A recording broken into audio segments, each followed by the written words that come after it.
take a picture for your portfolio? Huh? Can I take a picture of you for your portfolio? Hello? Did you say Rose? I did. Okay. Experimenting my teeth.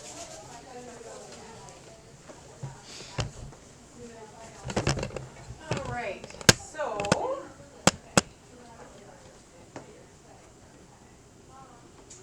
and your whitening trays. Okay. So what I'm going to do is, so I've got my whitening trays for my patient, and they're coming back for delivery. So every office is going to have their own procedure as to, you know, how they're going to deliver their trays with the special kits. So we have, with the product that we have, it comes in sort of like a bulk kit. And so we separate out the trays, we give them 3 tubes of the product that we have, and we put it in a little Ziploc bag. We have a little instruction pamphlet that goes with it, and we always have that pre-made for when the patient comes in. So the appointment is probably for about 15-20 minutes, and so what I do is I have, oh, what have you got here? My sports card. Oh, you got your sports card. Okay. You've tried both of these in, right? Okay. So what I do is I show my patient the trays, and I explain to them, you know, this is the material that the trays were made of. But I'm also having a conversation about the whitening process. And one of the things I think is really important when you're delivering whitening, and even the conversation when you're taking the impressions or taking the scan, is what are your expectations for whitening? So what are your expectations for whitening your teeth? I just want, maybe a few shades lighter. So she wants just a few shades lighter, which is reasonable. So if I have patients in the chair and they say they want teeth as white as the tissue, have you guys seen that commercial, the tissue paper test? I think that is awful. That's horrible. Who wants their teeth as white as tissue paper? It is unrealistic, it's unreasonable, and I think Kathy does. It's like, okay. But what you're doing is you're setting them up for false expectations. So what I do is I look at somebody's teeth and I go, you know, Angela's got really nice white teeth. And with my regular patients, I'll say, you know what, you can probably get a few shades whiter. I don't like to make predictions because I don't want to set up the expectations. You want your patients to have reasonable expectations so they'll have success, okay? So first of all, what I'm going to do is I'm going to get you to try the trays in. We've talked about their expectations and they're reasonable, and I can expect that she's going to have a good result with the whitening. Is it yours? Yeah. Okay. Okay, put that in there. Okay. So how do they feel? Okay, run your tongue around them, make sure they're nice and smooth.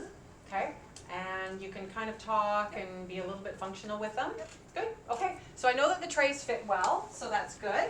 And I'm always going to give, okay, take those out. I'm always going to give my patients a container to put their trays in, okay? I don't want to send them away with just a Ziploc bag with their trays loose. I always tell my patients, if they're not in your mouth, they are going to be in the container. Because whenever patients are whitening their teeth, I don't know what their lifestyle is like. I've had people go on picnics with their whitening trays in.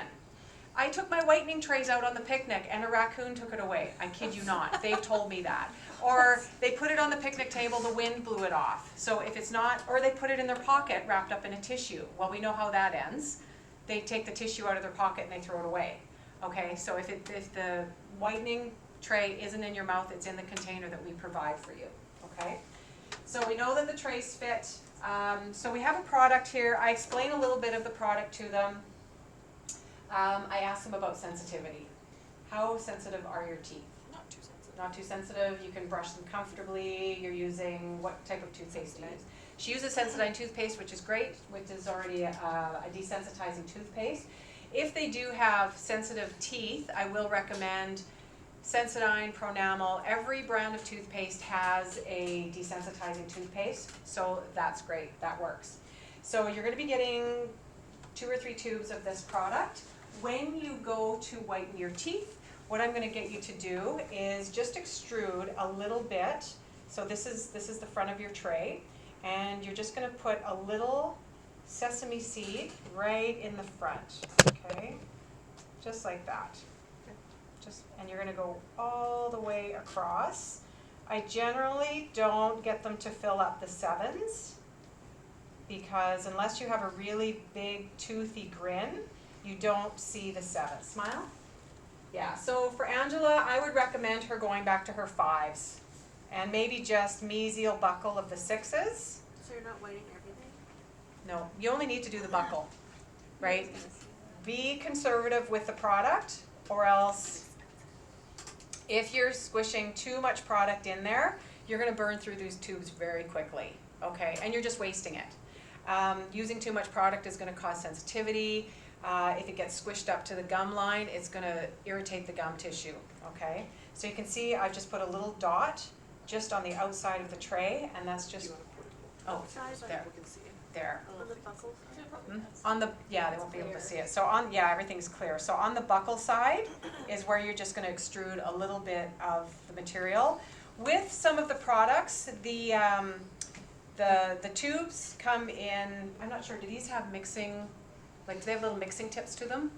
I always show the patient the mixing tip to the tube of whitening because it combines, okay? And I show them that they need to put the tip on the tube so it combines the two products, okay? So they can't just use it without a tube to mix it in because then it won't work properly, okay? So you have to give them the proper product information. So what I'm gonna get you to do, I'm gonna get you to place that in, okay? Put it in. And now what I'd like you to do, I just want you to press on each tooth. Just, there you go, and just kind of squish that material around. And what that's doing is it's just displacing that material right around the facial surface of the tooth, okay? And if there's any extras that kind of squish up around the gum line, what you can do is you can just wipe it off of your gum tissue. If there isn't any, that's great, but then don't forget they're going to be doing this at home. And I find people, they get all excited, they go home and they just go to town with that material and they have a lot left over, right? So if you have anything that's squished up against on your gum line, you want to remove it. If it lands on your tongue, just spit it out, okay? And then go ahead, wear it, you know, with your trays. You should be comfortable enough to talk on the phone, do your homework, okay? And then wear it for the appropriate time, okay? So I will get you to take them out. And remember, the unit is the size of a sesame seed per tooth, not a sunflower seed, a sesame seed. Yeah. Doesn't take much.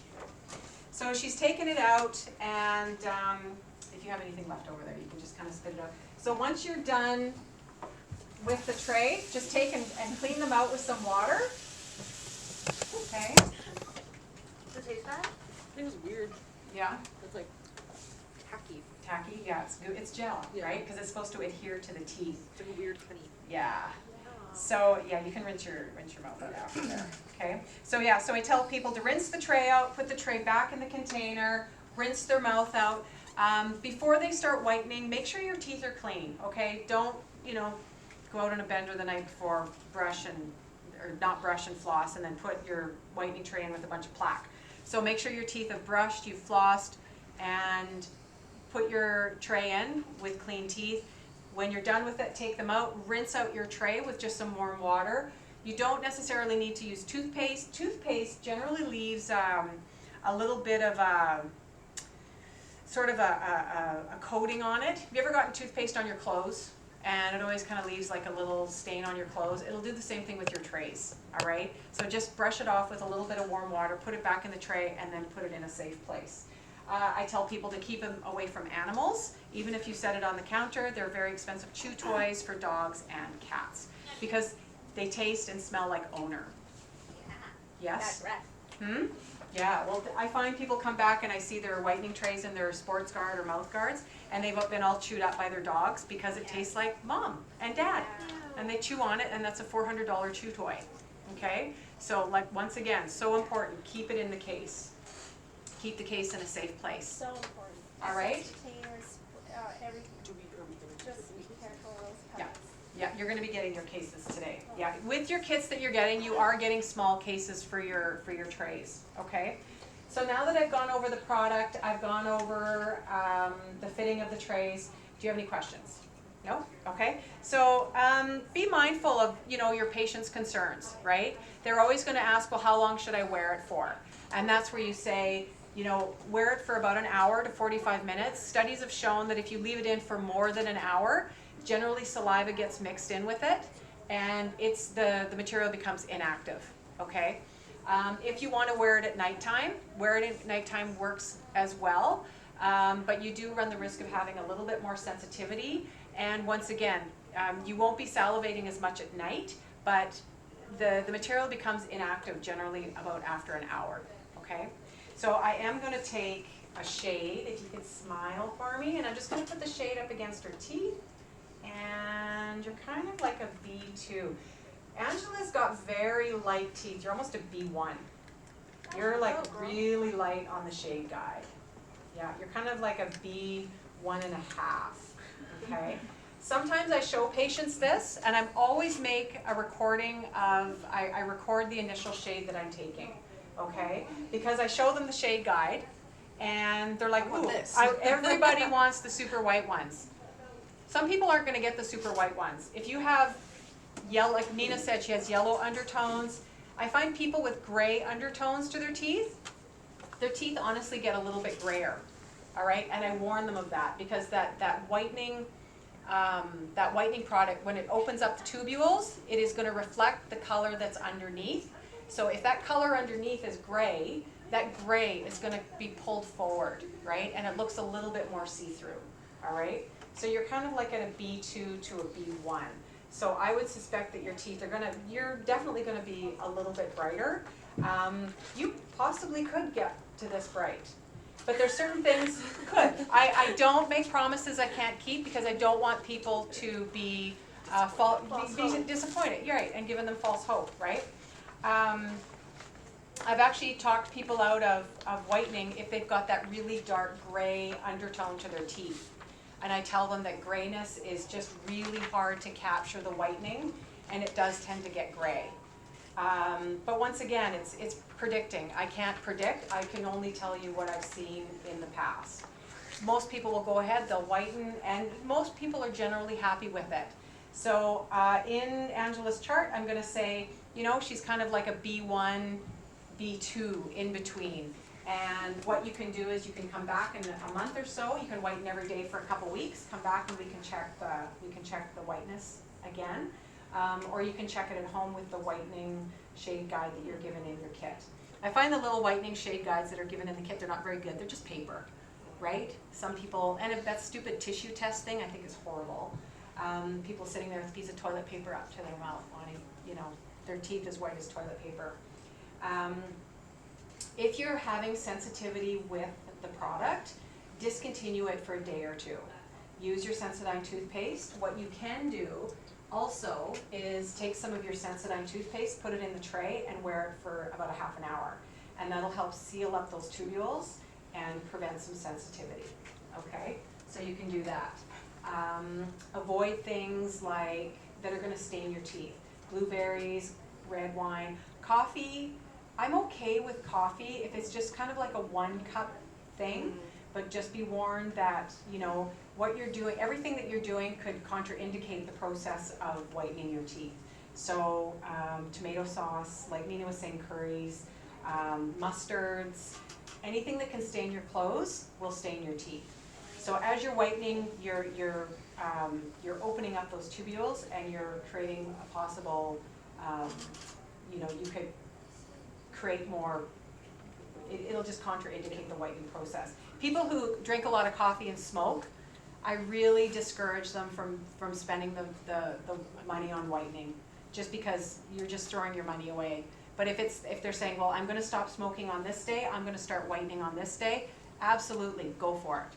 Because then that gives them encouragement to whitening, okay? So this is all about a conversation, all right? Any questions about the product? No? Okay, so the trays fit well, keep them in the case when they're not being used. Start with clean teeth.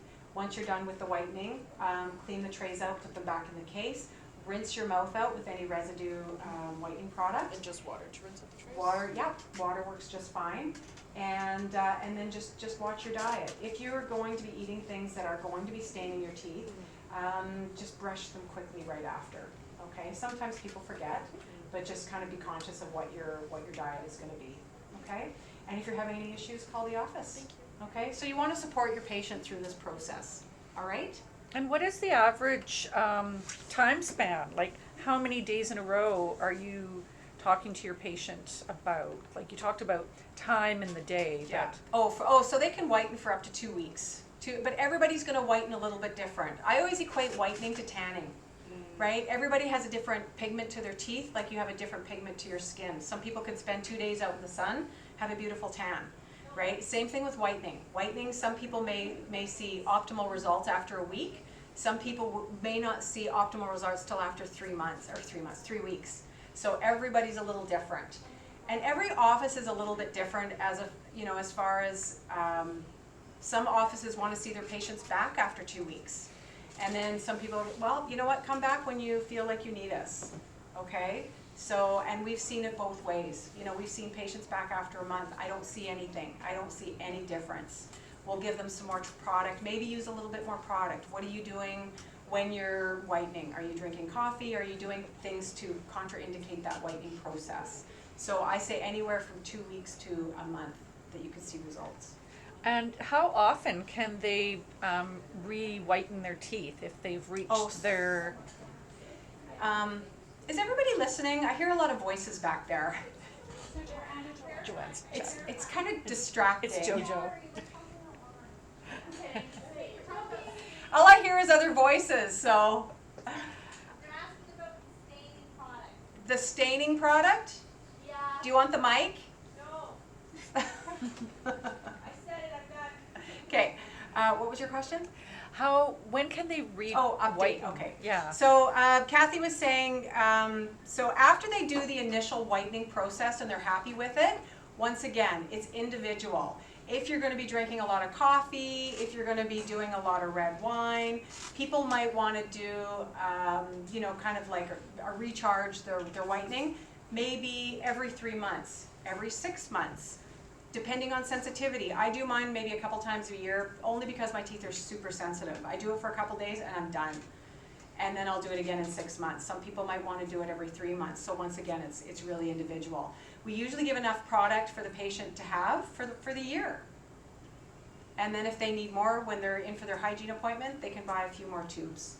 Okay? How much are kids typically if they were to pay for it? Like what? Every office is a little bit different. We sell our kits. Our whitening is about $350 for Max and Man. That includes the tray. And that includes the trays, and that includes 3 tubes. And then if you want to buy extra tubes, it's $25 a tube. Yeah, you don't have to get a new kit every Every time. time. Yeah, No. just the two. No. And then people, after a few years, they'll want to come in. We check the fit of their trays, just to make sure that they still fit. And we also talk about if they have restorations, anterior restorations, they will not bleach, they will not whiten. So if people are going to be getting restorative work done, you need to do the whitening first, because that composite material needs to be matched to the newly whitened teeth, and then we can do the restorations. So say if you were, had an event in July, I would start whitening right now. So whiten for about a month, and then let the color regress, because the color will regress a little bit, and then we'll do the restorations at about 10 days later. Okay, once the teeth get rehydrated and those tubules closed, then that's the color that you're going to get, and then we can go ahead with the restorations. And the instructions we give are very product specific. So Lorna knows, the directions for her product. It might be slightly different if they use another brand. So always tell the patients, give them the directions for that specific product. Yeah, Because it's not always generic. yeah. I mean, the diet is, and keeping them clean. Yeah. So, and be really, because the patient's paying, really good money for this, always be open to questions. Feel free to book another appointment if they want to come back and discuss the whitening product, okay? And that's the CDA's job, right? The dentist isn't going to be in there talking about whitening. The hygienist will briefly skip over it, but then they're going to put the patient in the CDA chair for them to talk to you about it. How much is in-office whitening typically? In-office whitening, what they generally call Zoom, it's anywhere from, I've seen it anywhere from $300 to $600. But in that case, when they have that sort of instant procedure done, we generally send them home with a whitening kit. Okay, and because they'll have an instant result with the whitening, because what it does, that in-office procedure, it really dehydrates the teeth. And they get an immediate result, but in order to keep that upgraded, like to keep it sustainable, we do give them a take-home kit to use as well. So, but once again, every office is gonna have a little bit of a different product, so become familiar with the product, become familiar with their procedure and how they do things, okay? But this is kind of the general overview. How are you storing the tubes? You can store them just in a dark cupboard. If you're not gonna use them for a long period of time, you can put them in the fridge. Okay. The fridge will keep them preserved. They generally have an expiration of about 1.5 years. So the stuff that we just ordered, I think it's late 2024 that we have, that we're selling right now in our office. Okay, but people generally, I find people use too much too soon, and they waste a fair bit, and they come back and they're like, I need 2 more tubes. It's like, why? I just gave you 2 tubes last week. I think I used too much, right? So watch from using too much, you know, make sure there's not any material sitting on the gum tissue, and yeah, if there's any questions, please call the office. Okay? Thank you. Questions, comments? Okay? No, excellent. So really, yeah, it's about a fitting, discussing the product, and post-op. All right? Good. Okay. Thank you, Lorna. You're welcome. So actually, Thank you, Angela. I can just stay inside.